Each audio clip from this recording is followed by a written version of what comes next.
Olá, estamos aqui mais uma vez para meditarmos na palavra de Deus e hoje eu gostaria de meditar aqui com vocês no Evangelho de Lucas, no capítulo 11, no versículo 20 do Evangelho de Lucas, no capítulo 11.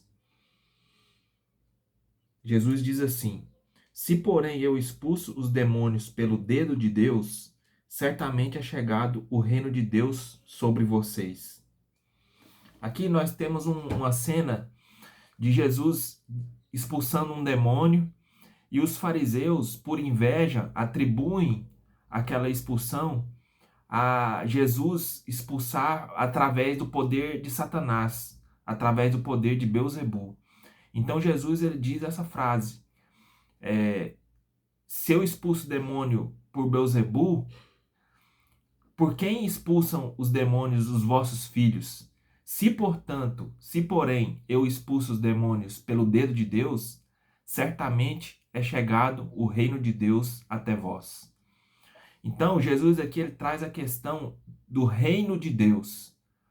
Muito falado por muitos estudiosos, muitos eruditos bíblicos, tomaram essa frase, o reino de Deus, para explicar o que seria esse reino, como esse reino viria ao mundo. Jesus associa, entretanto, esse reino à prática de expulsão de demônios.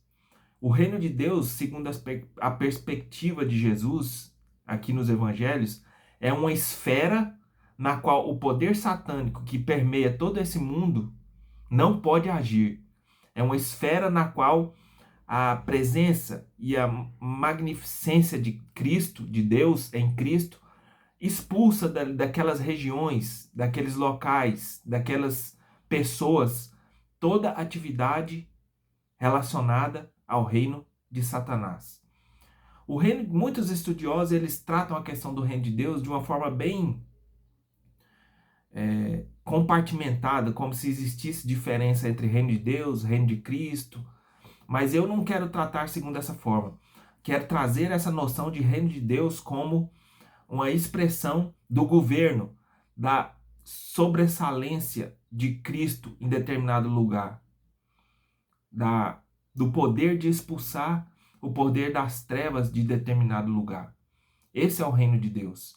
Em outra passagem, Jesus, ele falando aos judeus, ele diz o seguinte, ele diz que ele faz uma imprecação sobre aquela geração naquele determinado local, e ele fala assim, a princesa de Sabá vai se levantar no juízo e condenar essa geração, porque ela veio dos confins da terra para ouvir a sabedoria de Salomão. E ele, falando de si próprio, diz, e eis aqui quem é maior que Salomão. Jesus ele está falando ali que ele era aquele que traria o reino, aquele que é realmente o rei eterno prometido através das promessas concedidas a Davi. Ele é o verdadeiro rei de toda a terra, daquelas pessoas que esperavam um rei, um Messias. Jesus afirma ali que ele é o próprio, ele é aquele que veio para libertar o homem do cativeiro do pecado e do diabo. Então, Jesus ele falando assim, ele deixa transparecer que aquelas lendas que existem em todo o mundo de que Salomão tinha poder sobre o império das trevas, sobre o domínio de demônios, existe essa lenda através de escritos apócrifos que Salomão ele tinha poder dado por Deus através da sabedoria que Deus concedeu a ele para manipular e expulsar espíritos imundos e demônios. Jesus, nessa fala, ele faz alusão a essa tradição, a tradição salomônica. Flávio Joséfo chega a dizer que o reino de Salomão era algo tão esplendoroso que era como se fosse uma miniatura, uma cópia terrena do que seria o reino de Deus. E Jesus ele está falando aqui que ele traz o reino de Deus. Ele é maior do que Salomão. Assim, Jesus Cristo faz uma alusão ao poder que ele manifestou neste mundo de expulsar demônios como a vinda, a chegada do reino de Deus. Jamais houve na história alguém que apareceu com autoridade tão grande a ponto de expulsar demônios somente com palavras até aquele tempo. Jesus apenas com a palavra expulsava os demônios, apenas com a palavra curava enfermos, apenas com a palavra ressuscitava mortos. E aquelas pessoas de sua época ficaram atônitas em relação a este poder que foi manifestado com a presença de Cristo no mundo. E os religiosos, os fariseus de sua época, ficaram tão impressionados a ponto de tomarem-se de inveja por aquilo que Jesus podia fazer com tamanho poder, com tamanha autoridade, que meramente com a palavra fazia acontecer a sua vontade, fazia manifestar o reino de Deus, expulsando demônios, curando enfermos. Então os fariseus, eles ficaram tomados de inveja e atribuíram aqueles milagres de Jesus, aquelas manifestações do reino no mundo espiritual, eles atribuíram a Beelzebu, a quem denominaram príncipe dos demônios. E Jesus faz uma severa advertência a respeito disso, a respeito desta declaração dos fariseus, falando que com essa declaração eles estavam pecando contra o próprio Espírito Santo, porque na verdade aqueles fariseus sabiam que aquilo era feito pela autoridade, pelo poder de Deus, mas eles preferiam camuflar, eles preferiam ocultar e manifestar uma mentira por causa de sua inveja, declarando que Jesus fazia aquilo pelo poder de Satanás. Então, o reino de Deus, ele é a própria presença de Cristo. A presença de Cristo, que chegou ao mundo com a vinda dele e depois continuou por meio da igreja através de seus apóstolos.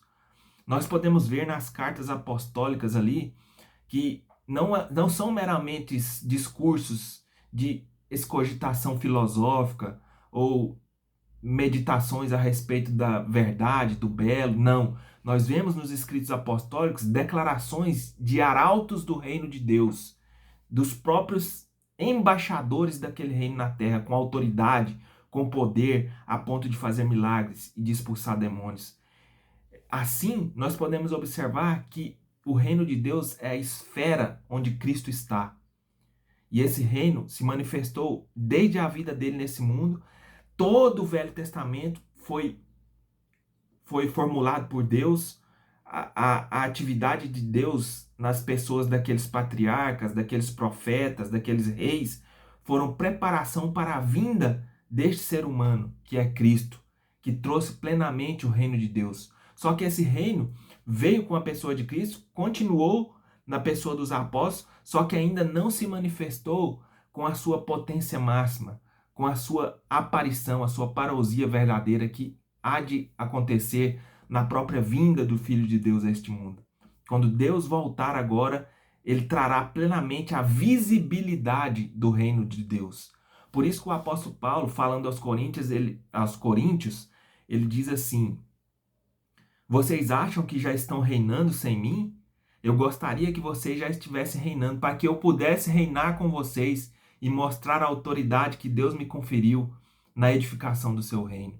Então este é o reino de Deus. O apóstolo Paulo fala que um dia ele seria coparticipante no reino de Deus, e o apóstolo Pedro também fala isso, que um dia seria coparticipante no reino e na vinda do Filho de Deus a este mundo. Então, irmãos, nós temos uma grande esperança em nosso coração. Nós trazemos em nós aquela aspiração da vinda visível do reino de Deus, que hoje está oculta, que hoje está apagada por causa da influência ainda dos principados, das potestades, da carne, do pecado a este mundo, mas que um dia se manifestará plenamente na glória com a vinda da pessoa, na obra de Cristo, quando ele vier para julgar o mundo e trazer o seu reino, e para que a sua glória seja admirada nos seus santos, que serão coparticipantes, co-reis. Porque quando a expressão diz que Jesus é o Rei dos Reis, ela está falando daqueles vencedores que reinarão com Cristo. Ele é o Rei dos Reis que reinarão com ele sobre este mundo, quando ele voltar, trazendo a sua vitória.